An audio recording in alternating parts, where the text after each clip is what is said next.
जय हिंद प्यारे साथियों। आज हम लोग चर्चा करने वाले हैं चंद्रहासिनी एकेडमी में चल रहे निशुल्क टेस्ट सीरीज के बारे में, जिसमें हम लोग पहला पेपर दे चुके हैं। पहला पेपर जो है वो छत्तीसगढ़ के भूगोल का हुआ था। उसके जो एमसीक्यूज आए थे वो एग्जाम के लिए बहुत ज़्यादा महत्वपूर्ण थे। तो आज हम उसी के बारे में चर्चा करेंगे, सॉल्व करेंगे, कैसे कैसे क्वेश्चन आए थे, क्या क्या उसका आंसर होना चाहिए। तो चलिए ज़्यादा समय ना लेते हुए शुरुआत करते हैं। और आप लोगों के लिए एक विशेष सूचना है, ये जो चंद्रहासिनी एकेडमी का टेस्ट सीरीज चल रहा है ये निःशुल्क चल रहा है, जिसके अभी 2 पेपर हो चुके हैं। तो यदि आप अभी तक रजिस्ट्रेशन नहीं करवाए हैं तो चंद्रहासिनी एकेडमी, जो कि गांधी चौक गुप्ता मोबाइल के फर्स्ट फ्लोर में है, वहाँ पे आके आप टेस्ट दिला सकते हैं। इस टेस्ट की सबसे बड़ी खासियत ये है कि ये एग्जाम को टारगेट करके बनाया गया है और ये पूर्णतः निःशुल्क रखा गया है, जिसमें कोई रजिस्ट्रेशन शुल्क नहीं लिया जाएगा। आप आइए, डायरेक्ट एग्जाम हॉल जैसा यहाँ आपको माहौल मिलेगा और अपना क्वेश्चन पेपर सॉल्व कीजिए। चलिए शुरू करते हैं छत्तीसगढ़ भूगोल के क्वेश्चन आंसर के बारे में। चलिए देखते हैं पहला क्वेश्चन। पहला जो क्वेश्चन है वो पूछा गया है कि निम्न में से कौन सा गढ़ रतनपुर के अंतर्गत आने वाला गढ़ों में शामिल था। तो रतनपुर के अंतर्गत कौन कौन से गढ़ आते थे? तो रतनपुर के अंतर्गत आते थे, एक कोटगढ़ आता था, दूसरा सिमगा, ये रायपुर के अंतर्गत आता था, ये रायपुर के अंतर्गत आता था। दूसरा लाफागढ़, ये भी आता था, ठीक है। सिंहड़गढ़, ये भी किसके अंतर्गत आता था? रायपुर। पेंड्रावन आता था रतनपुर के अंतर्गत। अर्थात इसमें ऑप्शन में क्या होना चाहिए? 1, 3 और 5। 1, 3, 5 किस में है देख लीजिए, ऑप्शन नंबर बी में 1, 3, 5 है, ठीक है। चलिए अगला देखते हैं। भारतीय मानक समय रेखा निम्न में से किन जिलों से होकर नहीं गुजरती है? इसमें इस चीज को आपको टारगेट करना है, नहीं गुजरती है, ठीक है। तो भारतीय मानक समय रेखा, जो भारतीय मानक समय रेखा है वो राज्य के किन जिलों से होकर नहीं गुजरती है, ये पूछा गया है क्वेश्चन में। तो किन किन जिलों से होकर गुजरती है ये आपको पता होना चाहिए। तो किन किन जिलों से होकर गुजरती है जी? ये हो गया एमसीबी, ये हो गया कोरिया, ये हो गया सरगुजा, ये सूरजपुर, बलरामपुर, जसपुर। तो भारतीय मानक समय जो रेखा है वो कुछ इस प्रकार गुजरती है, कुछ इस प्रकार गुजरती है, ठीक है। ये जो है पहले जाएगी एमसीबी कोरिया, उसके बाद जाएगी सूरजपुर, उसके बाद जाती है नीचे कोरबा, जांजगीर चांपा, फिर उसके बाद जांजगीर चांपा से बलौदा बाजार होते हुए महासमुंद होते हुए धमतरी निकल जाती है। तो इसमें कोई सा भी वो ऑप्शन में है क्या? शक्ति, यहाँ से बिल्कुल नहीं जाती। सारंगढ़ बिलाईगढ़, यहाँ से भी नहीं। सरगुजा नहीं, धमतरी नहीं, चारों ऑप्शन कट गए। उपरोक्त सभी, अच्छा ये ऑप्शन डी आपका आंसर हो जाएगा, ठीक है। चलिए अगला क्वेश्चन देखते हैं। चलिए अगला क्वेश्चन देखते हैं। अगला क्वेश्चन है, निम्नलिखित जिलों को उनके स्थापना वर्ष से सुमेलित करें। जिलों को उनका स्थापना वर्ष से हमको मिलाना है, ठीक है। तो गौरेला पेंड्रा मरवाही, गौरेला पेंड्रा मरवाही कब स्थापित किया गया था? तो 10-2-20 अर्थात 10 फरवरी 2020 को। तो एक का क्या हो जाएगा? 3। एक का 3 किस में है? देखिए, यदि आपको एक ही ऑप्शन पता है, एक ही ऑप्शन पता है तो आप आंसर सेलेक्ट कर सकते हो। आपका आंसर हो जाएगा ए, आंसर हो जाएगा आपका ए, ठीक है, ये हो जाएगा। चलिए अगला क्वेश्चन देखते हैं।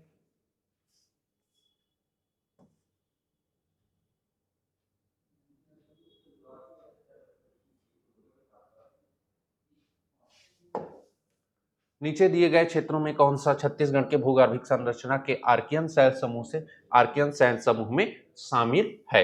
कौन सा शामिल है पूछा है, शामिल है पूछा है, ठीक है। तो चिल्पी घाटी सीरीज का अवसादी चट्टान, ये बिल्कुल देखते हैं, ये पहला हो गया। दूसरा, महानदी घाटी का सीमांत उच्च भूमि, ये सर्वाधिक आर्कियन शैल समूह का विस्तार किसमें है? तो महानदी घाटी के सीमांत उच्च भूमि में है। पेंड्रा लोरमी का पठार, सोना खान संस्तर की चट्टानें। ऑप्शन में देखें क्या क्या लिया गया है, तो 1, 2, 3, ठीक है।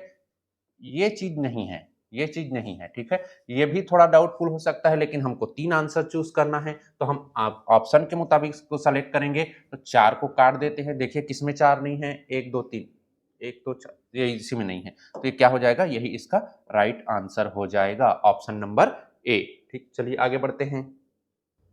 देखिए अगला क्वेश्चन क्या बोल रहा है। अगला क्वेश्चन है कि कडप्पा शैल समूह के संबंध में निम्नलिखित कथनों पर विचार करें। इसका निर्माण ग्रेनाइट चट्टानों के अपरदन से हुआ है। यह छत्तीसगढ़ में दूसरा सर्वाधिक विस्तृत शैल समूह है। ठीक है, बिल्कुल सही बात है, छत्तीसगढ़ में दूसरा। ठीक, पहला कौन सा है? आर्कियन है, जो लगभग 50 से 55% फैला है। दूसरा है 25 से 30% फैलने वाला कडप्पा। ठीक है, महानदी बेसिन व मध्यवर्ती मैदान के 50% चट्टानें कडप्पा शैल समूह से बनी हैं। ये भी एकदम सही है, तो इसका ऑप्शन हो जाएगा ऑप्शन नंबर डी, उपयुक्त सभी। इसका आंसर हो जाएगा ऑप्शन नंबर डी, उपयुक्त सभी। ये इसका राइट आंसर होगा। ठीक है, अगला क्वेश्चन देखते हैं।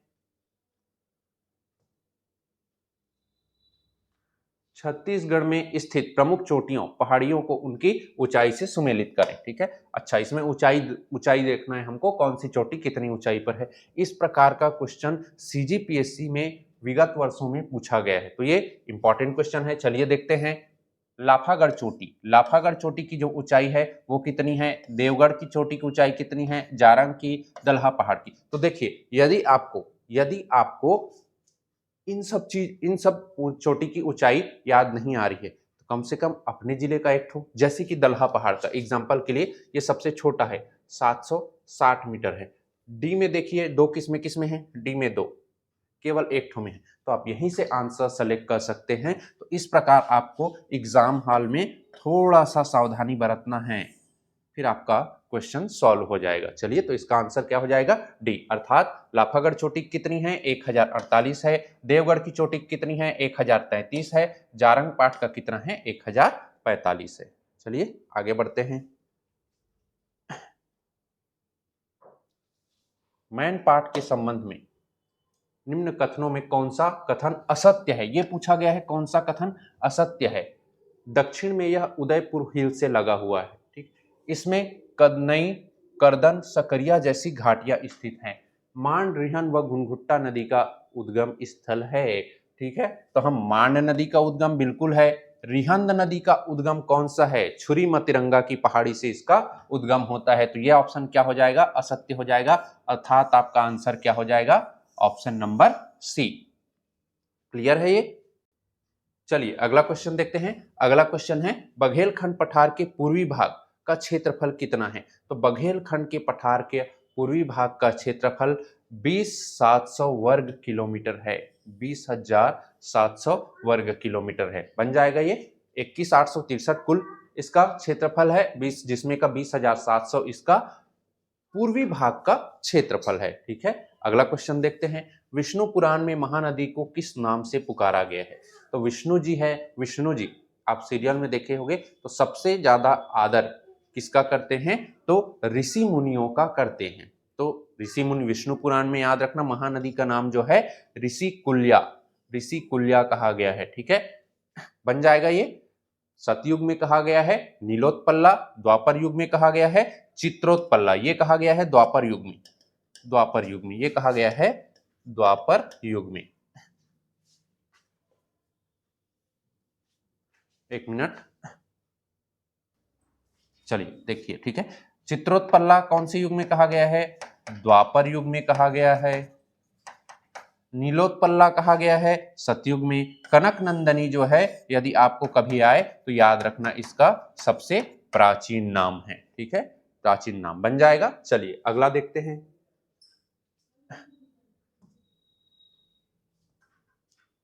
नीचे दिए गए नदियों को उनके उद्गम स्थल से सुमेलित करें। ठीक है, उद्गम स्थल से सुमेलित करना है। जोंक नदी का उद्गम कहां से होता है? तो जोंक नदी का उद्गम होता है सोनबेरा पठार उड़ीसा से। ठीक है, लात नदी का उद्गम रदन की पहाड़ी से होता है। पैरी नदी का उद्गम, लात से किसी चीज को क्या करते हैं? रौंदते हुए चलते हैं, तो ये हो जाएगा रदन की पहाड़ी। पैरी नदी का उद्गम भात्रीगढ़ की पहाड़ी से हुआ है, और दूध नदी का उद्गम जो है मलाज कुंडम की पहाड़ी से हुआ है। अर्थात आंसर क्या आना चाहिए? 4, 1, 2, 3। किसमें है देख लीजिए, 4, 1, 2, 3, ये आपका राइट आंसर हो जाएगा। यदि आपको केवल एक ठो का पता था तब भी बन जाता जोंक नदी का सोनबेरा का पठार। क्लियर है ये? चलिए आगे बढ़ते हैं। अगला क्वेश्चन पूछा गया है, शिवनाथ नदी के उत्तर की ओर से सहायक नदियों में कौन सा शामिल नहीं है? ठीक है, तो शिवनाथ नदी के ऊपर से मिलने वाली नदियों में कौन सा शामिल नहीं है? तो सुरही जो है, लीलागर है, अमनेर है या जमुनिया है। तो देखिए सुरही जो है, आमनेर, हाप, मुस्का, ये नाम सुने होंगे आप लोग, पहले ही आके मिलती है, उससे पहले आके मिलती है सुरही। लीलागर जो है उत्तर से आती है, अमनेर नदी जो है वो भी उत्तर से आकर मिलती है। अमनेर हाप और मुस्का, इन तीनों के संगम पर बसा हुआ है कौन सा? खैरागढ़ शहर। कुछ इस प्रकार यदि हम देखें, मान लीजिए ये हो गया कौन सा नदी? शिवनाथ नदी। तो यहां से पहली नदी जो आके मिलेगी ये कहलाती है सुरही नदी। उसके बाद यहाँ पे 3 नदी, आमनेर, हाप और मुस्का, ये है आमनेर नदी। आमनेर नदी ये भी उत्तर से आ रही है। लीलागर नदी ये भी उत्तर से आती है। और यहां से एक नदी आती है जिसका नाम है जमुनिया। जमुनिया हो गया, खरखरा हो गया, तांदुला हो गया, ये सब कहां से आती हैं? ये सब नीचे से आकर मिलती हैं। तो ये इसमें कौन सा दिया है? जमुनिया। तो ये इसका राइट आंसर होगा। चलिए आगे बढ़ते हैं, अगला क्वेश्चन देखते हैं। ठीक है, सोन गंगा नदी अपवाह तंत्र के संबंध में कौन सा कथन सत्य है? इसमें अब पूछा गया है कौन सा कथन सत्य है। यह राज्य की तीसरी बड़ी अपवाह तंत्र है। इस अपवाह तंत्र में बनास, गोपद एवं मांड नदी शामिल है। मांड नदी याद रखना महानदी में जाके मिल जाती है, तो ये तो असत्य हो गया। तो यह राज्य की तीसरी बड़ी अपवाह तंत्र है, ये सत्य है कि नहीं है? राज्य का सबसे बड़ा अपवाह तंत्र है महानदी अपवाह तंत्र। दूसरा है गोदावरी अपवाह तंत्र और तीसरा है सोन गंगा अपवाह तंत्र। तो ये ऑप्शन बिल्कुल राइट हो जाएगा, अर्थात इसका क्या होगा? आंसर होगा ए। चलिए आगे बढ़ते हैं, अगला क्वेश्चन देखते हैं।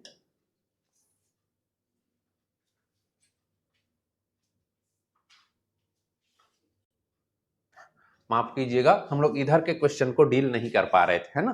तो इधर के क्वेश्चन को भी डील करते हुए चलते हैं। छठवां क्वेश्चन देखते हैं। ठीक है, छठवां क्वेश्चन, पहला जो है छठवां क्वेश्चन देखते हैं, इस साइड के क्वेश्चन को भी सॉल्व करते हुए चलते हैं। महानदी के संबंध में इनके भागों को उनकी विशेषताओं से सुमेलित करें। ठीक है, तो सुमेलित करते हैं। चलिए देखते हैं कौन सा इसका आंसर आना चाहिए।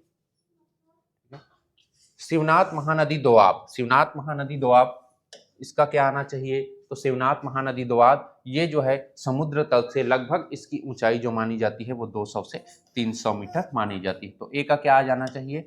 3। ठीक है, बिलासपुर का मैदान, बिलासपुर का मैदान क्या है? बिलासपुर के मैदान के ऊपरी भाग में या फिर बिलासपुर के मैदान के पूर्वी भाग में क्या है?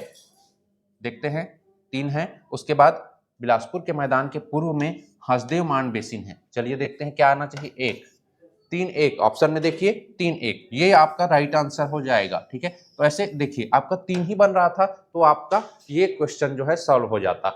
यदि आप आगे और देखते, मान लीजिए ये दोनों नहीं पता है, ये नहीं पता है, ये नहीं पता है, समझ में नहीं आ रहा है, आप अगले पे जाइए। ठीक है, इसमें फंसने की जरूरत नहीं है। हसदेव मान बेसिन, हसदेव मान बेसिन क्या है? तो हसदेव मान बेसिन चूने की चट्टाने व सैलों पर जमा जलोढ़ मैदान है। कौन सा? हसदेव मान बेसिन। शिवनाथ पार का मैदान, शिवनाथ पार का मैदान ये जो है सुरही, कर्रा, हाप नदियों का प्रवाह क्षेत्र। शिवनाथ नदी के ये सब क्या है? सहायक नदियां हैं। तो इससे आप ये आंसर लगा सकते थे। तो ये हो जाएगा आपका राइट आंसर। चलिए अगला क्वेश्चन देखते हैं।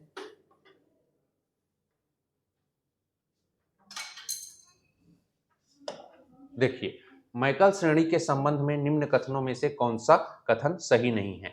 मैकल श्रेणी सतपुड़ा पर्वत का पूर्वी भाग है। ठीक है, मैकल श्रेणी सतपुड़ा पर्वत का पूर्वी भाग है। शिवनाथ तथा वेनगंगा के बीच जल विभाजक करता है। कवर्धा में इसे चिल्पी घाटी श्रेणी कहा जाता है। इसके उत्तर में लोरमी पेंड्रा का पठार तथा दक्षिण में मोहबाना डोंगर का पठार है। मान लीजिए ये क्या है? मैकल पर्वत श्रेणी है, मैकल पर्वत श्रेणी है। तो इसके पूर्वी में पेंड्रा, लोरमी का पठार, ये बिल्कुल सही है। ये राजनांदगांव से जीपीएम तक जाता है और यहीं कहीं पड़ता है बीच में मुंगेली। तो मुंगेली में आपको देखने को मिलेगा मोहबा डोंगर पहाड़, मोहबा डोंगर, मुंगेली और बिलासपुर, या फिर इसको लिख सकते हैं बिलासपुर, बिलासपुर ज्यादा राइट रहेगा, मोहबा डोंगर का पठार। तो ये जो मोहबा डोंगर का पठार ये उत्तर में आ रहा है कि दक्षिण में आ रहा है, इसका निर्धारण कैसे करते हैं? तो इसको बीचों बीच खड़े हो जाइए, ये कौन सी दिशा में आ रहा है? उत्तर दिशा में आ रहा है। तो ये ऑप्शन क्या हो जाएगा? गलत हो जाएगा और शायद हमको सही नहीं है, अर्थात गलत ही पूछा गया है। तो D is the right answer. ठीक है, चलिए आगे बढ़ते हैं। छोरी उदयपुर की पहाड़ी भौतिक विभाग के अंतर्गत क्षेत्र शामिल है? छुरी उदयपुर की पहाड़ी के अंतर्गत कौन कौन सा आता है? तो छुरी की पहाड़ी आता है, बिल्कुल आता है। कुटुक राजहरा की पहाड़ी आता है, बिल्कुल आता है। छाता पहाड़, सिहावा पहाड़ी, सिहावा पहाड़ी आता है क्या? सिहावा पहाड़ी नहीं आता है। सिहावा पहाड़ी कहाँ चला गया? ये चला गया आपका धमतरी जिला। तो कौन सा आंसर आना चाहिए? ऑप्शन नंबर सी।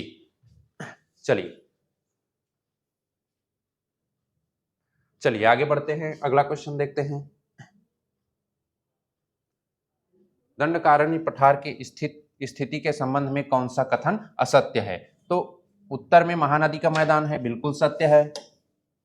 दक्षिण भाग में इंद्रावती घाटी है, इंद्रावती घाटी दक्षिण भाग में नहीं है, ये असत्य है। तो इसका आंसर क्या हो जाएगा? Option number B. और देख लेते हैं, पूर्व में सबरी नदी घाटी, बिल्कुल सही है। पश्चिम में वेनगंगा गोदावरी, ये भी सही है। तो इसमें पूछा क्या गया है? असत्य। तो ये आंसर राइट हो जाएगा। अगला क्वेश्चन देखिए, अगला क्वेश्चन क्या बोल रहा है? दंडकारण्य पठार के उपविभाग में शामिल क्षेत्रों के संबंध में विचार कीजिए, विचार कीजिए। ठीक, चलिए देखते हैं क्या क्वेश्चन बोल रहा है। अबुझमाड़ की पहाड़ी का निर्माण ग्रेनाइट तथा नाइस सैलो से हुआ है, बिल्कुल हुआ है। बैलाडीला की पहाड़ी मलगेर तथा डंकनी संखनी का उद्गम क्षेत्र है। ये जो है बैलाडीला की पहाड़ी से केवल केवल कौन सी नदी? संखनी नदी का उद्गम होता है। डंकनी नदी का डांगरी डोंगर की पहाड़ी से होता है। तो ये ऑप्शन क्या हो जाएगा? गलत हो जाएगा। देखते हैं किसमें दूसरा नहीं है, किसमें दूसरा नहीं है? ये ऑप्शन नंबर डी, इसमें नहीं है। तो ये हो जाएगा आपका राइट आंसर। चलिए आगे बढ़ते हैं।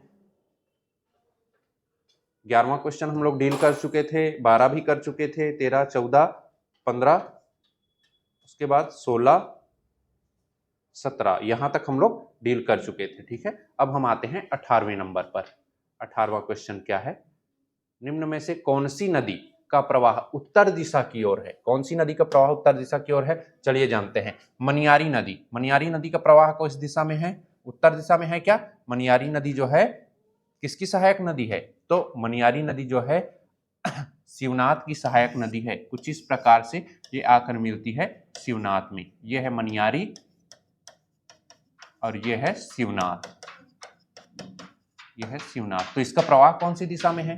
दक्षिण दिशा में है। तो ये कौन सा हो जाएगा? ऑप्शन नंबर क्या पूछा है? प्रवाह उत्तर दिशा की ओर है, सॉरी जी। तो ये किस दिशा में? ये दक्षिण दिशा में, तो ये कट जाएगा। नारंगी नदी का प्रवाह किस दिशा में है? तो नारंगी नदी इंद्रावती की सहायक नदी है, जिसका भी प्रवाह दक्षिण दिशा में है। तो ये भी गलत हो जाएगा। लात नदी, लात नदी का जो प्रवाह है वो बिल्कुल महानदी की सहायक नदी है, जो महासमुंद से ऐसे जाके कहाँ मिलती है? महानदी में। तो ये हो जाएगा राइट आंसर सी। अगला क्वेश्चन देखिए, दी गई नदियों को उनकी लंबाई के अनुसार अवरोही क्रम में व्यवस्थित कीजिए। तो सबसे लंबी नदी है शिवनाथ नदी, उसके बाद दूसरा कौन सा आएगा? इंद्रावती नदी। ठीक है, उसके बाद अगला कौन सा आएगा? हसदेव 176, सबरी 173। तो ए इज द राइट आंसर। ठीक है, ये कितना है? 290 किलोमीटर, जबकि ये है 264 किलोमीटर। ये है 176 किलोमीटर और ये है 173 किलोमीटर। तो इसका आंसर क्या हो जाएगा? Option number A is the right answer. अगला क्वेश्चन देखिए, ईब नदी के संबंध में निम्न कथनों में सत्य कथन है। ईब नदी के संबंध में देखिए, यह खुर्जा पहाड़ी से निकलती है। ठीक है, पूर्व में डोरकी व पश्चिमी में सिरी इसकी सहायक नदी हैं। तो ये जो है दोनों ये इसके सही आंसर है, बन जाएगा। चलिए अगला क्वेश्चन देखते हैं। निम्नलिखित घाट मंदिरों को उसके नदी तट से सुमेलित करें। अब सुमेलित करें वाला आता है, तो इसमें आपको मैं कई बार बोला हूं, आपको यदि एक दो भी सही मिला रहे हैं, यदि पता चल जाता है तो आप ऑप्शन से चेक कर सकते हैं। जैसे कि कलेश्वर महादेव का मंदिर कहां पर स्थित है? नांद घाट, तर्री घाट, कुलेश्वर महादेव का मंदिर। ठीक है, इन सब के बारे में यदि आपको सबका सब नहीं पता है, केवल एक ही पता है, तब भी आप जो है आंसर टिक कर सकते हैं। कैसे करते हैं चलिए देखते हैं। ठीक है, जैसे कि कलेश्वर महादेव का मंदिर, एक मिनट माफ कीजिएगा, आवाज नहीं आ रही थी क्या? ठीक है, चेक कर लेते हैं, एक मिनट। चलिए हाँ देखते हैं। ठीक है, ठीक है, चल देखते हैं। देखिए इसमें सबका सब आप नहीं जानते हैं, कोई दिक्कत नहीं। नांद घाट पता होगा, नांद घाट कौन सी नदी के किनारे बसा हुआ है?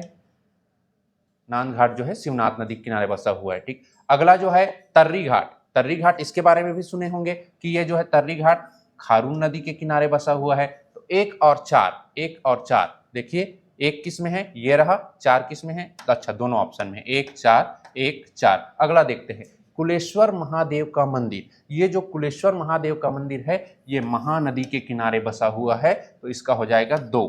तो D is the right answer. अगला क्वेश्चन देखते हैं,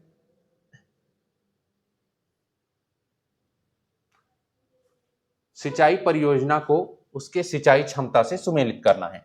चलिए देखते हैं, कोडार परियोजना का जो सिंचाई क्षमता है वो 16,700 किलोमीटर है, तो इसका हो जाएगा 3। देखिए 3 किसके में है, एक ही ऑप्शन में है, यहीं से आप डायरेक्ट आंसर टिक कर सकते थे। ठीक है, सबसे बड़ा कौन सा है, तो सबसे बड़ा है रविशंकर सागर परियोजना, जिसका 2.5 लाख है। ये तो आपको क्लियर पता होगा। तो बी का क्या आना चाहिए, 1 आना चाहिए, बी का 1, ये 2 ऑप्शन में है। यदि आपको कोडार का पता रहता तो आप एक ही ऑप्शन से इसका आंसर सेलेक्ट कर सकते थे। सी इज द राइट आंसर। चलिए अगला क्वेश्चन देखते हैं, निम्न में से कौन सा बांध मुंगेली जिले में स्थित नहीं है।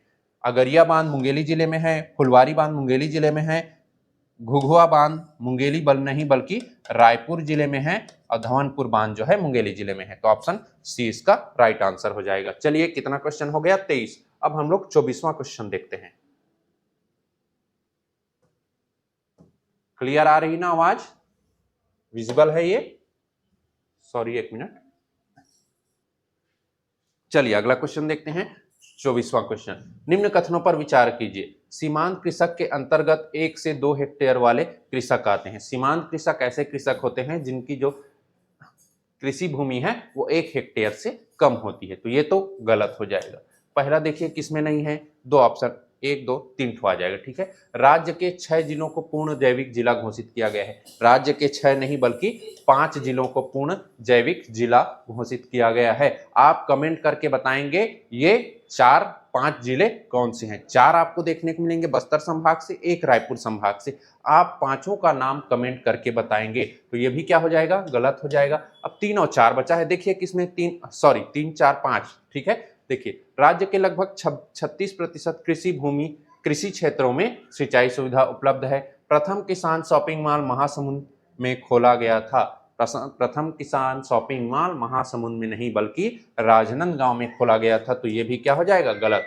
तो इसका आंसर क्या हो जाएगा, 3 और 5। 1 मिनट, 3 और 5, सी इज द राइट आंसर।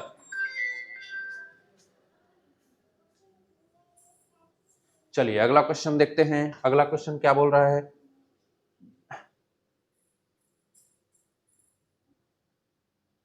चलिए अगला देखते हैं, अगला क्वेश्चन बोल रहा है, दिए गए विकल्पों को सुमेलित कीजिए।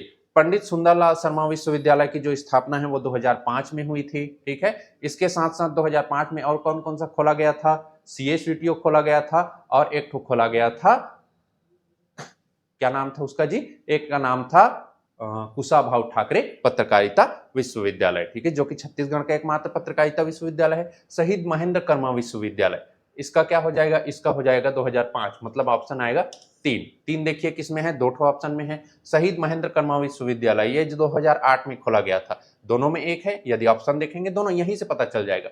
दाऊ वासुदेव चंद्राकर विश्वविद्यालय ये जो है 2012 में खोला गया था, तो इसका हो जाएगा 2, सी का 2 किस में है, सी का 2 किस में है, सी का 2 ये बी में। ठीक है, तो ये हो जाएगा आपका राइट आंसर। सबसे जो नवीन विश्वविद्यालय है वो, चलिए ठीक है, ये आंसर हो गया। इसमें कई लोगों को ये कंफ्यूजन आता है कि शहीद महेंद्र कर्मा विश्वविद्यालय की स्थापना 2008 में कैसे हुई होगी, जबकि महेंद्र कर्मा जो है 2013 में शहीद हुए थे। तो ये जो शहीद महेंद्र कर्मा विश्वविद्यालय है पहले बस्तर विश्वविद्यालय के नाम से जाना जाता था, जिसकी स्थापना 2008 में हुई थी। ठीक है, 2008 में और कौन सा विश्वविद्यालय बनाया गया था, आप कमेंट करके बताएंगे। चलिए अगला क्वेश्चन देखते हैं। अगला क्वेश्चन है, छत्तीसगढ़ में अवर्गीकृत वन का क्षेत्रफल कितना है।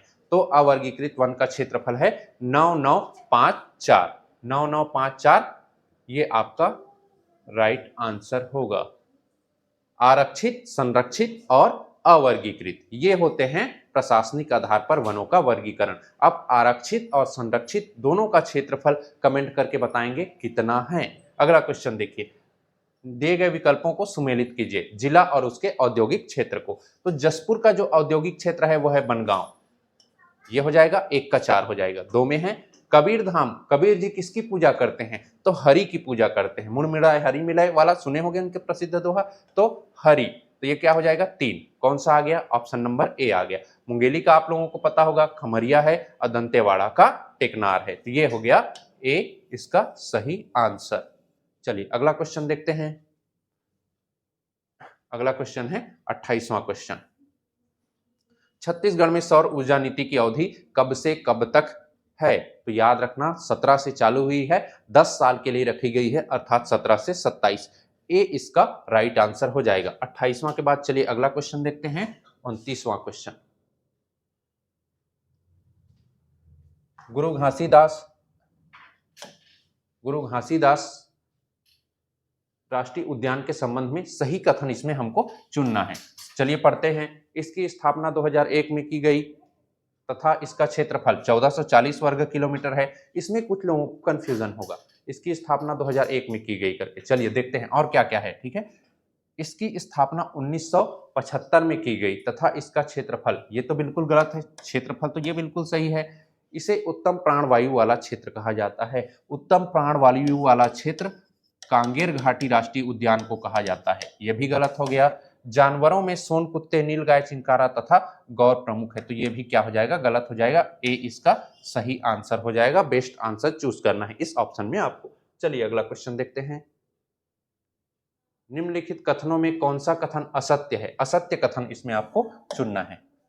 इसको खास ध्यान रखिए ना, हाईलाइट कर दीजिए जब भी इस प्रकार का क्वेश्चन दिखता है। तो तमोर पिंगला अभ्यारण्य में गोविंद वल्लभ पंत सागर स्पर्श करता है, बिल्कुल करता है तमोर पिंगला को। उदयंती अभ्यारण्य मुख्य रूप से जंगली भैंसों के लिए प्रसिद्ध है, यह भी बिल्कुल सही है। सेमरसोत अभ्यारण्य से कर्क रेखा गुजरती है, यह भी बिल्कुल सही है। बादलखोल सेमरसोत नाम सुने होंगे, सेमरसोत से गुजरती है, और तमोर पिंगला ये दोनों से। ठीक है, बादलखोल अभ्यारण्य में शुष्क साल वन पहाड़ी भागों में मिलते हैं। बादलखोल अभ्यारण्य पहले तो जानना है आपको कौन से जिले में है? जसपुर जिले में है। और जसपुर जिला जो है राज्य का सर्वाधिक वर्षा वाला जिला है। शुष्क साल के वन यहाँ क्या हो जाएगा? इनकरेक्ट हो जाएगा, अर्थात इसमें डी इसका आंसर हो जाएगा। डी इसका राइट आंसर हो जाएगा। चलिए अगला क्वेश्चन देखते हैं। शिशुपाल पर्वत एवं गड़िया पहाड़ किन जिलों में स्थित है? इसका नाम आप सभी सुने होंगे। शिशुपाल जो पर्वत है वो कहाँ है? महासमुंद जिले में, जबकि गड़िया पहाड़ गरियाबंद जिले में है। तो बी इसका राइट आंसर होगा।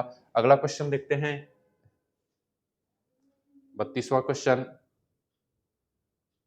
राज्य का एकमात्र शासकीय फिजियोथेरेपी चिकित्सा महाविद्यालय कहाँ स्थापित किया गया है? यह राज्य की राजधानी में स्थापित किया गया है, अर्थात रायपुर। अभी राजधानी का नाम क्या चेंज कर दिया गया है? आप लोग कमेंट करके बताएंगे। मुख्यमंत्री बाल भविष्य सुरक्षा योजना की प्रमुख घटक में शामिल है। क्या क्या प्रमुख घटक शामिल है इसको चलिए देखते हैं।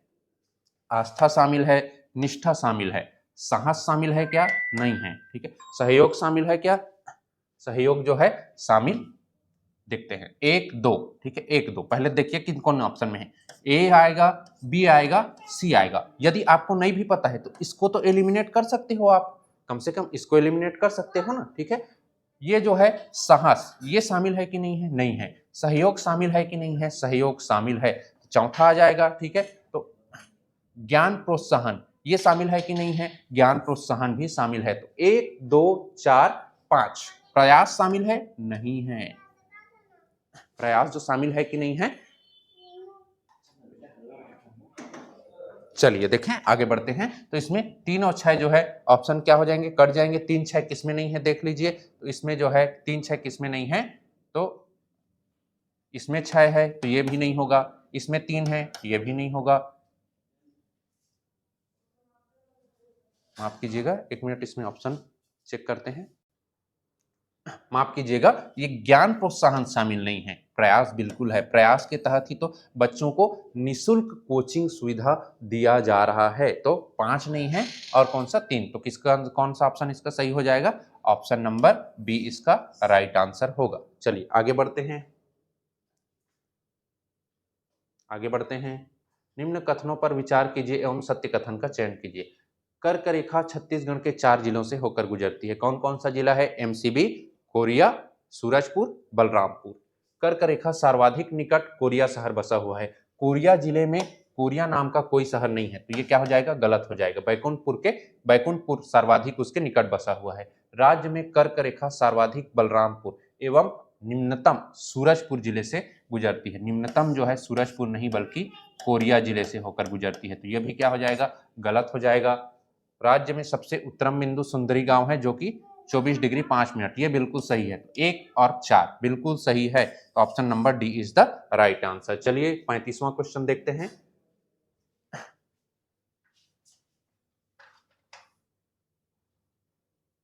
वीडियो क्लियर आ रहा है कि नहीं आ रहा है, कमेंट करके बताइएगा।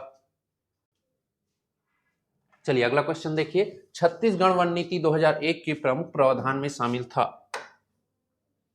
क्या क्या शामिल था? मध्य प्रदेश सरकार द्वारा बनाए गए वन ग्रामों को वन राजस्व में बदला जाए, बिल्कुल शामिल था। छत्तीसगढ़ को हर्बल स्टेट बनाने के लघु वनोपज एवं औषधि पौधों का संरक्षण एवं संवर्धन किया जाएगा, ये भी शामिल था, तो दोनों शामिल हो गया। वन क्षेत्रों में कृषि वानिकी कार्यों को बढ़ावा दिया जाएगा, ये भी बिल्कुल राइट है। वनों में होने वाले अपराधों की रोकथाम के लिए अपराध ब्यूरो और विशेष न्यायालय का गठन किया जाएगा, ये भी बिल्कुल सही है।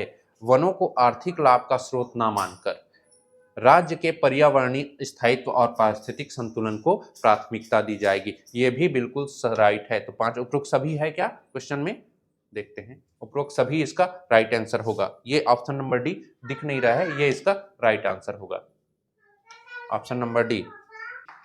चलिए अगला क्वेश्चन देखिए। राज्य में अमृता देवी पुरस्कार किस क्षेत्र में दिया जाता है? तो ये जो है वन संरक्षण के क्षेत्र में दिया जाने वाला पुरस्कार है अमृता देवी पुरस्कार, तो ये सी इसका राइट आंसर होगा। अगला क्वेश्चन देखिए। शिवनाथ बेसिन के संबंध में निम्न कथनों में से कौन सा कथन सत्य है?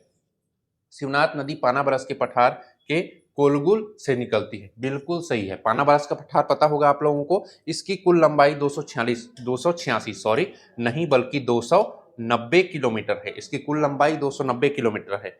इस प्रारंभिक प्रवाह के समय कुछ दूरी तक पूर्व दिशा में प्रवाहित होती है, बिल्कुल सही है। प्रारंभिक जब निकलती है तो कुछ दूरी पूर्व में चलती है, फिर ये उत्तर की ओर पलायन करती है। नांदघाट के पास हाप नदी शिवनाथ नदी से मिल जाती है, यह भी बिल्कुल सही हो जाएगा। तो इसमें गलत क्या हो रहा है, इसकी लंबाई, ऑप्शन 2 गलत हो रहा है, तो इसका सी इसका राइट आंसर होगा, ये इसका राइट आंसर होगा। चलिए अगला क्वेश्चन देखते हैं। 37वां के बाद अगला क्वेश्चन देखते हैं 38वां। अरपा नदी के संबंध में विचार करें। चलिए भाई विचार करते हैं। इसका उद्गम खोडरी खोकसरा पहाड़ी चौरस पहाड़ी भूखंड से है, बिल्कुल सही है। यह नदी प्रारंभ में बहुत संकरी है किंतु आगे जाकर इसकी घाटी चौड़ी होती जाती है, ये भी एकदम सही है। खोडरी खोकसरा की पहाड़ी गौरेला पंडरा मरवाही में स्थित है, वहां पर ये सक्रिय रूप में है। जैसे ही ये इंटर करती है बिलासपुर में, ये चौड़ी होती जाती है। तो ये 1 और 2 किसमें है, ऑप्शन नंबर बी में इसका सही आंसर हो जाएगा। चलिए अगला क्वेश्चन देखते हैं। ये कौन सा था, 38वां। 38वां के बाद अगला आ जाते हैं 39वां। 39वां ठीक है। वर्ष 2023-24 के आर्थिक सर्वेक्षण के अनुसार दिए गए उद्यानिकी फसलों को उत्पादन के आधार पर आरोही क्रम मतलब बढ़ते क्रम, अब बढ़ते क्रम में सबसे कम वाले को पहले लिखा जाता है। तो छत्तीसगढ़ में किसका उत्पादन सबसे कम होता है ये आपको जानना है, तो मसाला का उत्पादन सबसे कम होता है, अर्थात यही पहले पे आएगा। तो एक ऑप्शन आपको पता होगा तो आपसे क्वेश्चन सॉल्व हो जाएगा। कई बार पीएससी में इस प्रकार के क्वेश्चन आपको देखने को मिलते हैं, तो इसमें हड़बड़ाने की जरूरत नहीं है। सूझबूझ से क्वेश्चन सॉल्व करेंगे तो जरूर आपका क्वेश्चन सॉल्व होगा। चलिए आगे बढ़ते हैं। अगला क्वेश्चन क्या बोल रहा है, छत्तीसगढ़ की मिट्टी के संबंध में कौन सी जोड़ी सुमेलित नहीं है? देखते हैं भाई कौन सी जोड़ी सुमेलित नहीं है। कन्हार मिट्टी में चूना, पोटास, एल्यूमिनियम तथा लोहा की मात्रा अधिक होती है, बिल्कुल होती है। भाठा मिट्टी, इसका पीएच मान 7.6 होता है। ये जो है भाठा मिट्टी का मान पीएच मान 7.6 नहीं बल्कि 5.3 होता है। मान याद रखने की आपको जरूरत ही नहीं है। 7 से ऊपर है तो ये क्षार होता है, 7 से कम है तो अम्लीय होता है, बस इतना याद रखिए। तो भाठा मिट्टी, भाठा ये जो मिट्टी है ये इस अम्लीय प्रकार का होता है। भाठा या फिर इसी क्या कहा जाता है, कमेंट करके बताएंगे, भाठा या फिर मुर्मू मिट्टी, और इसका हिंदी नाम क्या है, ठीक है आप कमेंट करके बताएंगे। और ये क्या होता है, अम्लीय होता है। तो कौन सा जोड़ी सुमेलित नहीं है? बी सुमेलित नहीं है, ये इसका राइट आंसर हो जाएगा। छत्तीसगढ़ में शुद्धता के मामले में सबसे अच्छा लौह अयस्क कहां से प्राप्त होता है? तो याद रखना, दल्ली राजहरा में पाए जाने वाला लौह अयस्क सबसे शुद्ध माना जाता है, तो बी इसका राइट आंसर होगा। अगला क्वेश्चन देखिए 42वां, क्या बोल रहा है? वर्ष 2023-24 के आर्थिक सर्वेक्षण के अनुसार राज्य में खनिज उत्पादन का मूल्य अखिल भारतीय स्तर पर उत्पादन मूल्य का कितना प्रतिशत है? तो ये अखिल भारतीय स्तर पर उत्पादन का 12.07% है, ये आपको याद रखना पड़ेगा। माफ कीजिएगा, 12.07 बोल डाला, 15.07 है, 15.07 इसका राइट आंसर होगा। चलिए अगला क्वेश्चन देखते हैं। नीचे दिए गए खनिजों में कौन सा या कौन से खनिज महासमुंद जिले से प्राप्त होते हैं? तो महासमुंद जिले से स्वर्ण धातु प्राप्त होता है क्या? रेहटी खोल, लिमाऊ गुड़ा, ये सब चीज आपको पता होना चाहिए। स्वर्ण का आपको बिल्कुल पता होना चाहिए, ये प्राप्त होता है। लौह अयस्क प्राप्त होता है क्या? सरगुन भाठा से प्राप्त होता है। क्वार्टजाइट प्राप्त होता है, ये भी प्राप्त होता है। चूना पत्थर भी पाया जाता है छत्तीसगढ़ के मध्य भाग में। तो ये चारों जो है महासमुंद जिले से पाए जाते हैं, डी इसका क्या हो जाएगा? राइट आंसर हो जाएगा। चलिए अगला क्वेश्चन देखते हैं, 44वां क्वेश्चन क्या बोल रहा है? 44वां क्वेश्चन पूछा गया है, छत्तीसगढ़ में प्रस्तावित जल विद्युत परियोजनाओं में कौन अपनी क्षमता से सुमेलित नहीं है? कौन अपनी क्षमता से सुमेलित सही सुमेलित है, मान लीजिए, माफ कीजिए, सही, इसमें इस चीज को आपको मेंशन करना है। बोधघाट जल विद्युत परियोजना 300 मेगावाट बिल्कुल सुमेलित है। मटनार जल विद्युत परियोजना 50 नहीं बल्कि 60 है। कन्हार जल विद्युत परियोजना ये 50 है, दोनों चेंज हो गया है, तो कौन सा सही पूछा गया है? तो ये इसका सही आंसर हो जाएगा। मटनार नाला का कितना है? 60 है। इसका कितना है? कन्हार का 50 है। और रेहा जल विद्युत परियोजना का 96 मेगावाट है, ये आपको पता होना चाहिए। चलिए अगला क्वेश्चन देखते हैं, 44वां के बाद 45वां क्वेश्चन। 45वां क्वेश्चन क्या बोल रहा है, देखिए। एनटीपीसी जामनीपाली कोरबा के संबंध में निम्न में से कौन सा कथन सत्य है? इसकी स्थापना 1978 में हुई, सत्य है।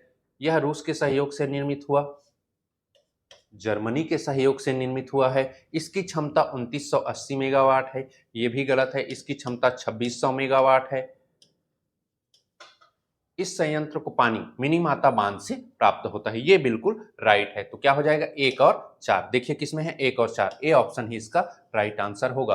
अब आप कमेंट करके बताएंगे 2980 मेगावाट एनटीपीसी के कौन से ब्रांच की है? ठीक है, चलिए अगला क्वेश्चन देखते हैं, 46वां क्वेश्चन कथन कारण वाला है। 46वां क्वेश्चन,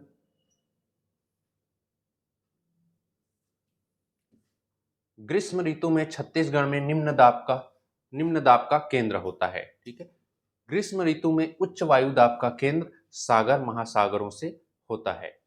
ग्रीष्म ऋतु में छत्तीसगढ़ जो है निम्न दाब का केंद्र होता है, बिल्कुल सही है। दाब कम होता है तो टेम्परेचर क्या होता है? बढ़ने लगता है, तो गर्मी ऑटोमेटिक बढ़ेगी, तो ये बिल्कुल सही है। ग्रीष्म ऋतु में उच्च दाब का केंद्र सागरों एवं महासागरों पर होता है, ये भी बिल्कुल सही है। लेकिन क्या छत्तीसगढ़ से इसका किसी प्रकार कनेक्शन दिख रहा है? नहीं दिख रहा है।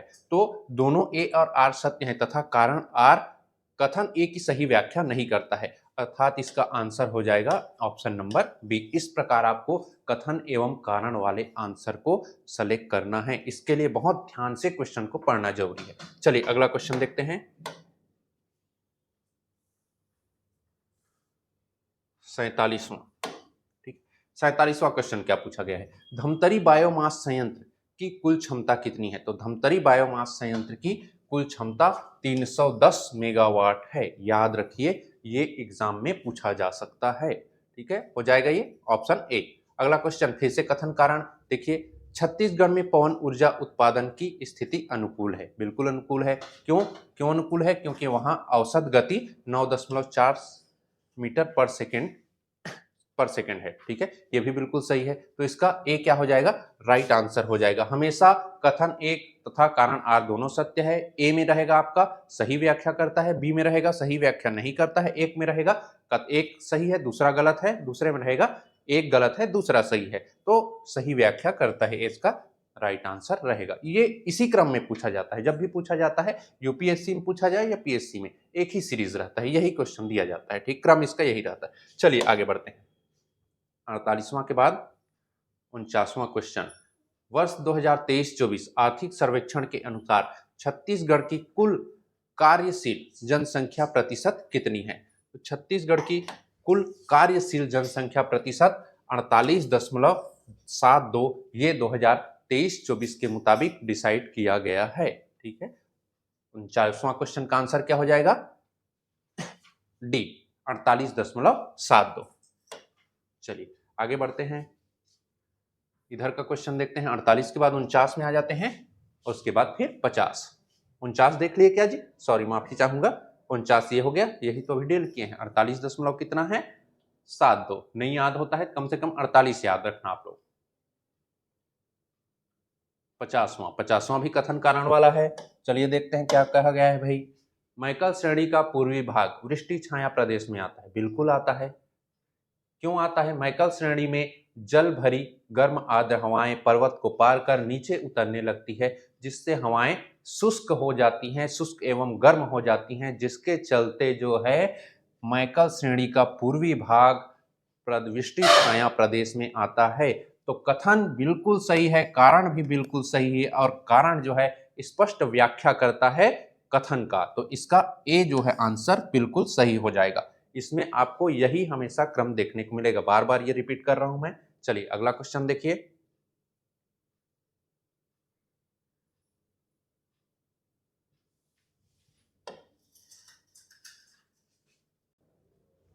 देखिए अगला क्वेश्चन क्या पूछा गया है? छत्तीसगढ़ में वर्तमान में कितनी कृषि उपज मंडियां एवं उप मंडियां कार्यरत है? ये एक प्रकार से करंट का क्वेश्चन है, ये कंटिन्यू चेंज होते रहता है। यदि वो समाचार में आ गया, न्यूज में आ गया, तो इसको आपको चेंज करना है। फिलहाल अभी कितना है? 69 मंडियां हैं और 121 उप मंडियां हैं। बार बार बोल रहा हूं मैं, ये जो डाटा है वो चेंज होता है। ठीक है, 121 है, 125 हो जाएगा, तो आपको उसको अपडेट करना रहेगा। ठीक है, चेरबेड़ा जलप्रपात किस जिले में स्थित है? तो चेरबेड़ा जलप्रपात आपको कोंडागांव जिले में देखने को मिलेगा। चलिए अगला क्वेश्चन देखते हैं। कागज उद्योगों से संबंधित मिलों को उनके स्थानों से सुमेलित करें। चलिए मिल और उनके स्थान को सुमेलित करते हैं। मध्य भारत पेपर मिल, ये कहां पर है? तो ये आपको देखने को मिलेगा मध्य भारत पेपर मिल चांपा में। हनुमान एग्रो लिमिटेड, ये देखने को मिलेगा आपको डोंगरगढ़ में। ठीक है, 2-3 माफ कीजिए, डोंगरगढ़ बोल डाला। ये रायपुर में है ना जी, तो रायपुर कहाँ है? Gobra Navapara. Paper tube straw board company, ये आपको रायगढ़ में देखने को मिलेगी। तो ये हो जाएगा 4, बचा एक, कहाँ चला जाएगा? डोंगरगढ़। धनलक्ष्मी जो है याद रखिए, कमलेश्वरी माता कहाँ पर है? डोंगरगढ़ में। माता माता, ठीक है, बन जाएगा। लक्ष्मी माता भी कहाँ है? डोंगरगढ़ में, उन्हीं का रूप है। चलिए तो क्या हो जाएगा इसका राइट आंसर? आंसर हो जाएगा 2-1-4-3, 2-1-4-3 20 का राइट आंसर होगा। अगला क्वेश्चन देखिए, 54वां क्वेश्चन, छत्तीसगढ़ खादी तथा ग्राम उद्योग बोर्ड द्वारा उत्पादन केंद्र में संचालित नहीं है। कहां पर संचालित नहीं है? ठीक है, इसके बारे में देखते हैं भाई। ये जो है एक प्रकार का करेंट का क्वेश्चन है, अभी फिलहाल नहीं खोला गया है चांपा में, तो इसका राइट आंसर हो जाएगा डी। कुंवरगढ़, मैनपुर, हरदी बाजार सब जगह खोल गया है, बाकी चांपा में अभी नहीं खोला है, बन जाएगा ये। अगला क्वेश्चन देखिए, अगला क्वेश्चन,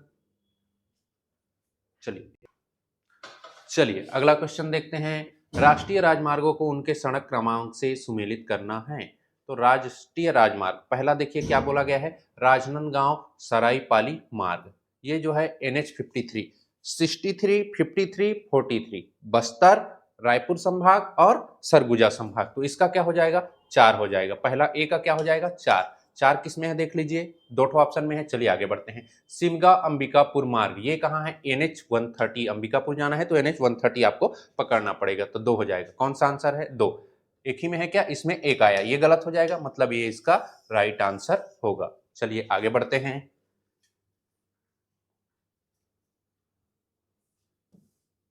केशकाल घाटी के संबंध में निम्न कथनों पर विचार करें।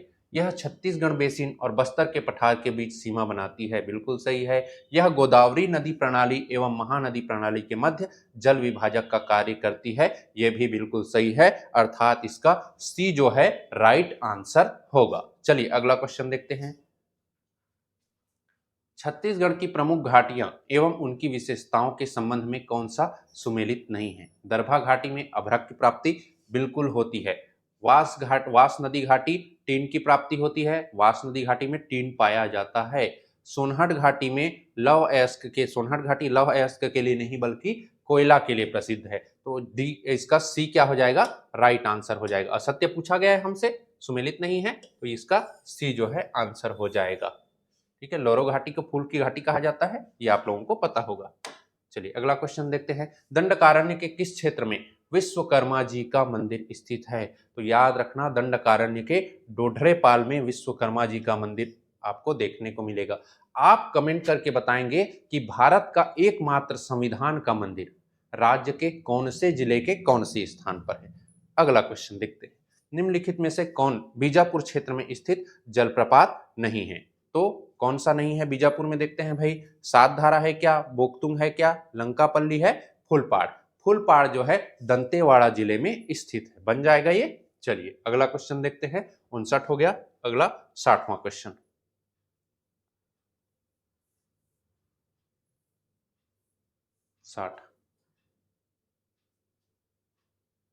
अलसी किस प्रकार के फसलों में शामिल किया जाता है? अलसी जो है तिलहन फसलों में शामिल किए जाने वाला फसल है, बन जाएगा। चलिए इसका हो जाएगा तिलहन, ऑप्शन नंबर ए। अगला क्वेश्चन देखते हैं 61वां।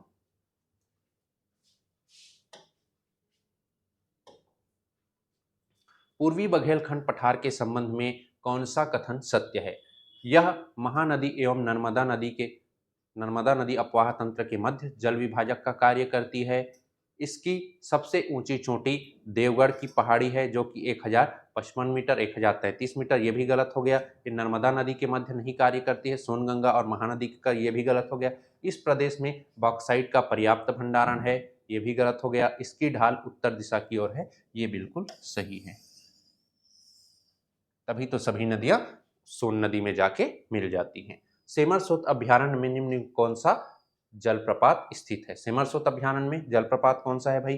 केंदई है, पवई है, अमृतधारा है, रामदा है। तो पवई जो जलप्रपात है वो सेमरसोत अभ्यारण्य में है। सेमरसोत अभ्यारण्य राज्य के कौन से जिले में है? आप कमेंट करके बताएंगे, ठीक है। और सबसे बड़ा अभ्यारण्य राज्य का कौन सा है, वो भी आप कमेंट करके बताएंगे। चलिए अगला क्वेश्चन देखते हैं। यह जलप्रपात ईब नदी पर स्थित है, बादलखोल अभ्यारण्य भी इसके पास स्थित है। उपयुक्त कथन निम्नलिखित में से किस जलप्रपात से संबंधित है या जलप्रपात के संबंध में है? दानपुरी जलप्रपात नहीं, ईब नदी पर नहीं है। गुल्लू जलप्रपात ईब नदी पर है। भृंगराज जलप्रपात नहीं है। बेने जलप्रपात, ये दोनों हैं, लेकिन ये जो कहा गया है वो कहा गया है गुल्लू जलप्रपात के बारे में, ठीक है। एक मिनट, चलिए इसका बी आंसर हो जाएगा। अब अगला देखते हैं। निम्नलिखित में से जसपुर सामरी पाट प्रदेश के उपभागों का उत्तर से दक्षिण सही क्रम, अर्थात हमको उत्तर से आना है दक्षिण की ओर। चलिए देखते हैं। सबसे उत्तर में देखने को मिलेगा आपको सामरी पाट, तो सामरी पाट। उसके बाद आपको देखने को मिलेगा कौन सा? जारंग पाट।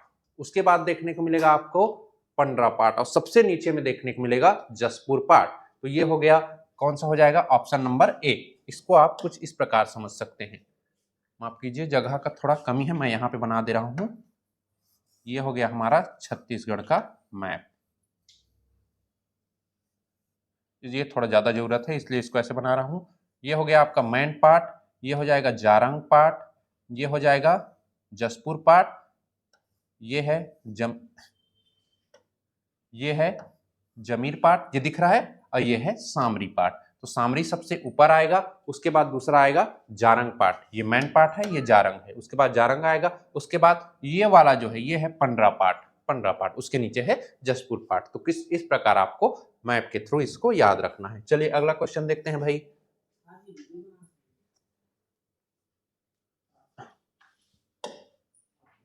दिए गए विकल्पों को सुमेलित कीजिए। सीएससीबी की स्थापना कब की गई थी? तो याद रखना सीएससीबी की स्थापना सन 2000 में की गई थी। तो इसका ए का क्या होगा? 3, दो ठो में है, ए में, बी में। क्रेडा की स्थापना कब की गई थी? तो क्रेडा जो है 2001 में स्थापित किया गया था। तो दूसरा क्या हो जाएगा? 2 हो जाएगा। तो किस ऑप्शन में है? केवल ए में ही है, तो इसका आपका राइट आंसर हो जाएगा। छत्तीसगढ़ पर्यटन मंडल की स्थापना कब की गई थी? तो ये की गई थी 2002 में। छत्तीसगढ़ पर्यटन मंडल की 2002 में, और जैव विविधता बोर्ड 2006 में स्थापित किया गया था। चलिए अगला क्वेश्चन देखते हैं। डीपाडी पुरातात्विक स्थल के संबंध में क्या सही नहीं है? मतलब असत्य कथन पूछा गया है। डीपाडी का अर्थ देव स्थान होता है, सही है। यहाँ एक शिवलिंग में 108 शिवलिंग बने हैं, ये भी बिल्कुल सही है। यह रिहर नदी के किनारे स्थित है, यह कन्हार नदी के किनारे स्थित है, ये गलत हो जाएगा। तो ये आपका असत्य ही पूछा गया है, सी इसका राइट आंसर होगा। अगला क्वेश्चन देखते हैं, 67वां क्वेश्चन। चलिए, मैनपाट क्षेत्र के संबंध में निम्न कथनों पर विचार कीजिए। दक्षिण में यह उदयपुर गिर से लगा हुआ है, सही है। मान नदी इसकी दक्षिणी सीमा बनाती है, यह बिल्कुल गलत है। दक्षिण पश्चिम में रेहर नदी है, ये भी सही है। यह पूर्व दिशा में पत्थर गांव पठार से लगा हुआ है। तो दो को काट दीजिए, कौन सा आ जाएगा? ऑप्शन नंबर सी इसका आंसर हो जाएगा। अगला क्वेश्चन 68, निम्न कथनों पर विचार करें एवं सही कथन का चयन करें। इसमें ऑप्शन सभी नहीं दिख रहे हैं, चलिए देखते हैं।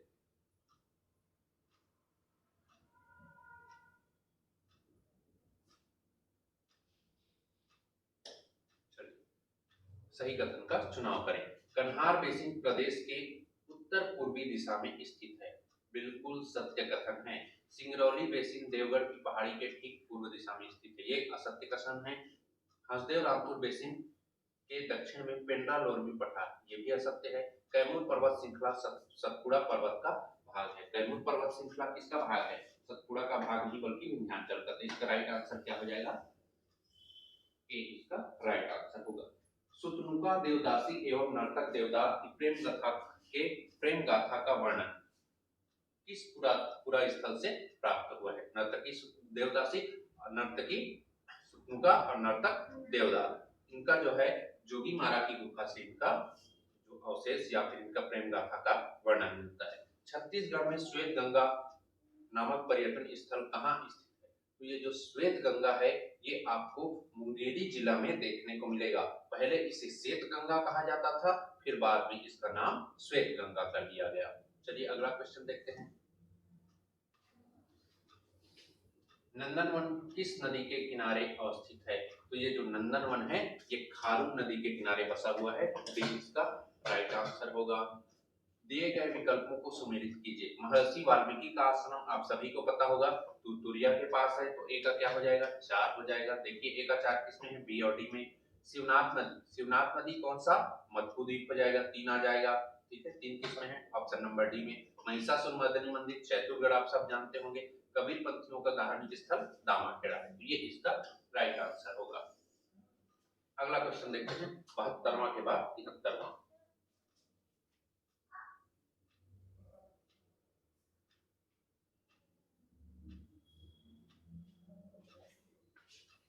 निम्नलिखित पर्यटन स्थलों में से कौन सा रतनपुर क्षेत्र में शामिल है? तो ये जो बीस दुवरिया मंदिर के बारे में आप लोगों ने सुना होगा कि लक्ष्मण साय की जो 20 पत्नी थी, उन्होंने आत्मदाह कर लिया था, इसलिए बीस दुवरिया रतनपुर में स्थापित किया गया।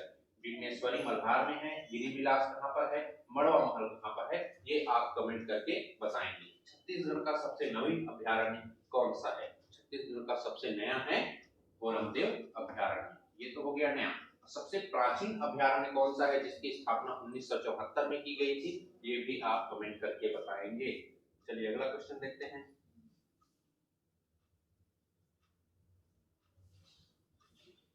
लाख उद्योग में लाख का प्रयोग निम्न में से किन किन क्षेत्रों में किया जाता है? तो लाख का जो प्रयोग है चूड़ी उद्योग में किया जाता है, पेंट में, आभूषण में, वैक्स में, सभी जगह, अर्थात सभी इसका राइट आंसर होगा, ऑप्शन नंबर डी। चिल्पी घाटी क्षेत्र में किस शैल समूह का विस्तार देखने को मिलता है? चिल्पी घाटी क्षेत्र में आपको खारवाड़ शैल समूह का विस्तार देखने को मिलेगा, अर्थात इसका आंसर क्या होगा, ऑप्शन नंबर बी इसका राइट आंसर होगा। गोंडवाना शैल समूह के संबंध में निम्न कथनों पर विचार करें। इस शैल समूह का निर्माण काल कार्बोनिफेरस से जुरासिक काल तक माना जाता है। बिल्कुल सही बात है। उस समय पृथ्वी में कुछ ऐसी भूगर्भिक हलचल हुई थी या बड़े बड़े दरार पड़ गए थे, जिसके कारण बहुत सारे जीवाश्म जो है इसके अंदर दब गए, इसीलिए इस शैल समूह में सर्वाधिक जीवाश्म पाया जाता है। इसका विस्तार सरगुजा बेसिन तक है, ये भी बिल्कुल सही है। तो इसका सी जो है राइट आंसर होगा, ऑप्शन नंबर सी इसका राइट आंसर होगा। छत्तीसगढ़ में पाए जाने वाले चट्टानों के आधार पर मुख्य रूप से कितनी प्रकार की चट्टानें पाई जाती है। तो छत्तीसगढ़ में कितनी प्रकार की चट्टानें पाई जाती है, पहला माफ कीजिएगा, इसमें चट्टानों के आधार पर मुख्य रूप से कितनी प्रकार की मृदा पाई जाती है, अर्थात मिट्टी के बारे में पूछा गया है। तो छत्तीसगढ़ में मुख्य रूप से कितने प्रकार की मिट्टी पाई जाती है, लाल पीली मिट्टी पाई जाती है, लाल दोमट मिट्टी पाई जाती है, लाल गुलई मिट्टी पाई जाती है, लेटेराइट और काली मिट्टी, अर्थात 5 प्रकार की मिट्टी मुख्य रूप से पाई जाती है। और आप कमेंट करके बताएंगे लाल पीली मिट्टी और काली मिट्टी के मिश्रण को क्या कहा जाता है। अगला क्वेश्चन, मुस्की पहाड़ एक मिनट देखते हैं, मुस्की पहाड़ कहाँ स्थित है। तो मुस्की पहाड़ जो है चांद खखार देवगढ़ की पहाड़ी में स्थित है, अर्थात सी इसका राइट आंसर होगा। चलिए अगला क्वेश्चन देखते हैं भाई, निम्नलिखित चोटियां पहाड़ों में किसकी ऊंचाई सबसे कम है। तो याद रखना, छत्तीसगढ़ का जो मैदानी भाग है उसमें जो सीमांत उच्च भूमि है, छत्तीसगढ़ के मैदानी भाग को हम यदि कुछ इस प्रकार बनाएं, इस बार कहा जा रहा है,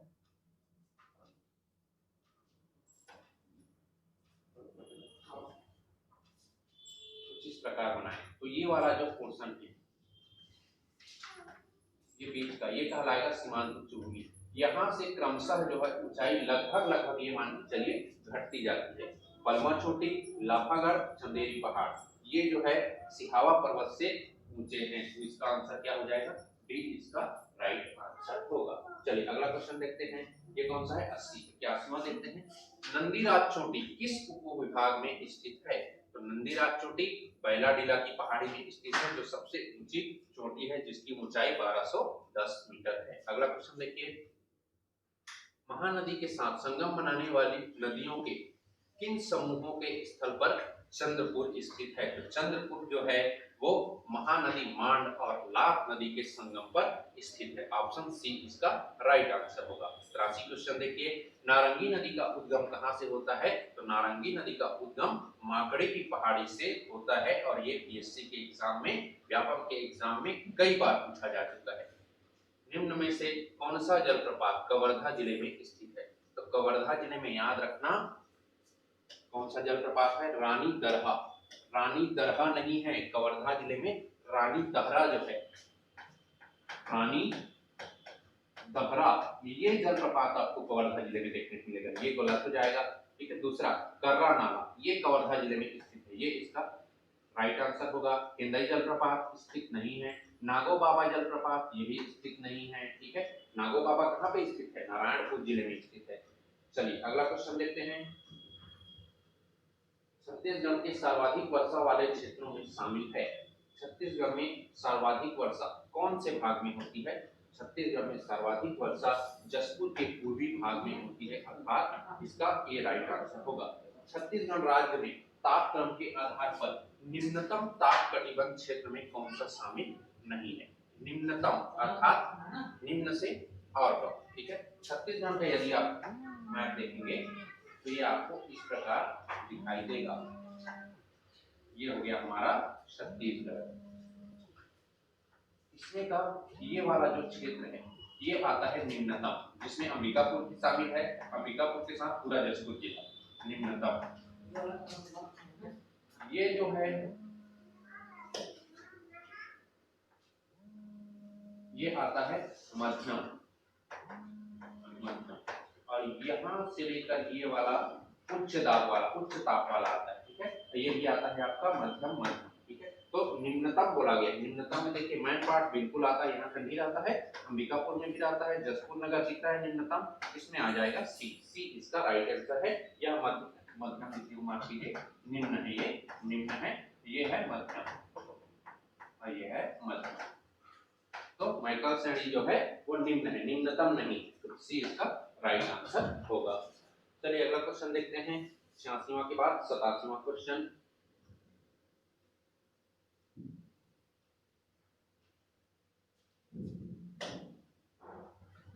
टिकरा मिट्टी के संबंध में निम्न कथनों में कौन सा सही है? यह बस्तर की उच्च भूमि के ढलानों पर पाई जाती है, बिल्कुल सही है। आद्यन व धारवाड़ क्रम की चट्टानों के अपरदन से इसका निर्माण हुआ है। तो बस्तर संभाग में मुख्य रूप से आद्यन और आपको धारवाड़ शैल समूह देखने को मिलेगा, ये भी बिल्कुल सही है। इसे इसमें रेत की मात्रा अधिक नहीं होती है, ठीक है। टिकरा या फिर क्या कहा जाता है इसी को, रेतीली मिट्टी, तो इसका क्या हो जाएगा, इसमें रेत की मात्रा अधिक होती है, तो इसका क्या हो जाएगा, ये इसका सही आंसर हो जाएगा, ये कट जाएगा। चलिए अगला क्वेश्चन देखते हैं, राज्य के भौगोलिक क्षेत्र में वृक्षावरण का क्षेत्रफल कितना है? तो वृक्षावरण का क्षेत्रफल आपको 5355 वर्ग किलोमीटर दिखाई देगा। UNDP united state of development programme परियोजना के अंतर्गत स्थापित 7 औषधीय पौधा संरक्षित क्षेत्रों में कौन कौन शामिल है? कौन कौन शामिल है? बस्तर इसमें शामिल है, खैरागढ़ शामिल है, धमतरी शामिल है, सरगुजा शामिल है, अर्थात उपरोक्त सभी। देखते हैं उपरोक्त सभी ऑप्शन में है कि नहीं है। माफ कीजिए, 4 ऑप्शन दिख नहीं रहे हैं। उपरोक्त सभी, इसका डी ऑप्शन इसका राइट आंसर होगा। चलिए D is the right answer.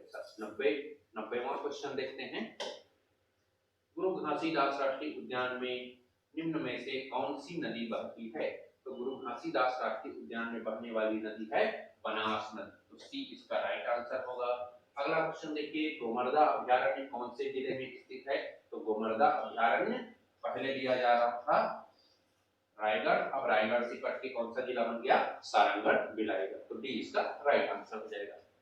अगला क्वेश्चन देखते हैं, 92वां क्वेश्चन। चलिए देखते हैं क्या पूछ रहा है 92वां। निम्नलिखित में से कौन सा अभ्यारण्य टाइगर रिजर्व क्षेत्र में शामिल है? कौन सा? गोमर्दा शामिल है क्या? नहीं है। तमोर पिंगला को ही गुरु घासीदास राष्ट्रीय उद्यान के साथ टाइगर रिजर्व में शामिल किया गया है, जो कि प्रदेश का चौथा टाइगर रिजर्व बन गया है, तो इसका बी जो है राइट आंसर होगा, ऑप्शन नंबर बी। शुद्ध वार्षिक भूजल उपलब्धता निम्न में से किस जिले में सबसे कम है?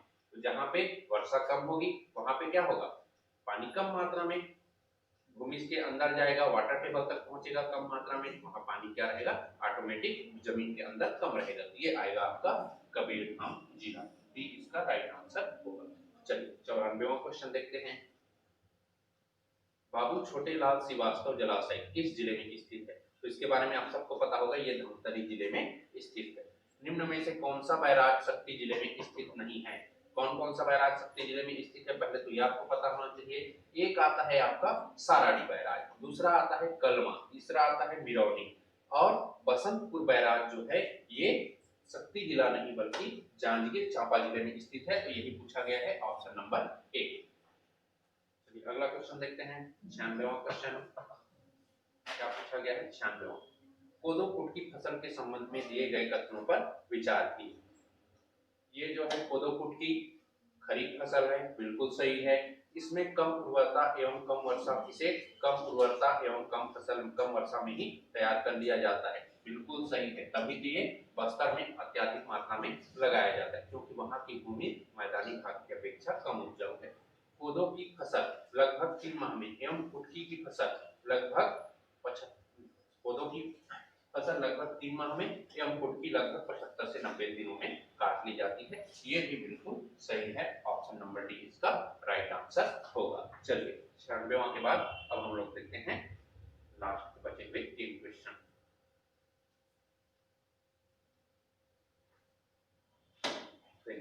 राज्य में कोसा अनुसंधान केंद्र कहां पर स्थित है? तो कोसा काजू दोनों अनुसंधान केंद्र आपको बस्तर में देखने को मिलेगा, सी इसका राइट आंसर होगा। राज्य में माइकल नेचर नामक जैविक ब्रांड किस जिले से संबंधित है। तो याद रखना माइकल नेचर नामक जैविक प्लांट जो है वो कबीरधाम जिले या फिर कवर्धा जिले से संबंधित है। यही जो माइकल रेंज का सर्वाधिक विस्तार है तो इसी जिले के नाम से याद रखना। इसी के चलते कबीरधाम जिला वृष्टि छाया प्रदेश के अंतर्गत आता है, ये भी आपको पता होना चाहिए। राज्य में धान की प्रमुख किस्मों में शामिल किस्म है, याद रखना जलदुबी जो है धान का एक किस्म है। सरबती इसका नाम सुने होंगे, ये गेहूं के लिए प्रयोग किया जाता है, ठीक है, गेहूं के लिए। दुर्गा जो है ये जो है आपका सोयाबीन के लिए किया जाता है। पीडीएम ये तिलदू के लिए किया जाता है। तो इसमें ऑप्शन क्या आ जाएगा, ए राइट आंसर होगा। लास्ट क्वेश्चन देखते हैं, कोरबा जिले से संबंधित निम्न में से कौन कोयला क्षेत्र नहीं है। कौन सा कोयला क्षेत्र कोरबा जिले से संबंधित नहीं है, मुकुंद घाट संबंधित है। घरघोड़ा ये रायगढ़ जिले का कोयला क्षेत्र है, तो ये आपका राइट आंसर हो जाएगा। चैनपुर किस है, मानिकपुर भी है, तो बी इसका राइट आंसर होगा। ये हो गए छत्तीसगढ़ भूगोल जो कि आपका पहला टेस्ट पेपर था उसके 100 क्वेश्चन सॉल्यूशन के साथ। ये जो टेस्ट सीरीज है आप लोगों के लिए खास तौर पर तैयार किया जा रहा है, जो आपके आने वाले एग्जाम जिसका जो 9 फरवरी को होना है सीडीपीएससी प्री का, उसके लिए बहुत मददगार सिद्ध रहेगा। तो यदि आप अपनी तैयारी को और पुख्ता करना चाहते हैं, तैयारी में जी जान लगाना चाहते हैं, तो यह टेस्ट सीरीज आप लोगों के लिए निःशुल्क रखा गया है। आप चंद्रहासिनी एकेडमी में आइए और अगला जो टेस्ट है वो सोमवार को होगा जो कि बिल्कुल निःशुल्क होगा। इसी के साथ मैं लोकेश चंद्रा आप सबसे विदा लेता हूँ। जय हिंद, जय भारत, जय छत्तीसगढ़। एक और सूचना, आज का वीडियो यदि आपको पसंद आया होगा तो वीडियो को लाइक कर दीजिए, चैनल को सब्सक्राइब कर दीजिए और अधिक से अधिक शेयर कर दीजिए ताकि यह वीडियो अधिक से अधिक लोगों तक पहुंच पाए और अधिक से अधिक लोग इसका फायदा उठा पाए। यदि आप लोग चाहते हैं कि हम जो पेपर दूसरा पेपर जो हुआ है उसका भी वीडियो इसी प्रकार वीडियो बनाकर अपलोड करें तो कमेंट करके यस में आप रिप्लाई कर सकते हैं। हम जो है यदि आपका कमेंट आएगा, यदि आप चाहेंगे तो दूसरा वीडियो जल्द ही अपलोड करेंगे। ठीक है, धन्यवाद।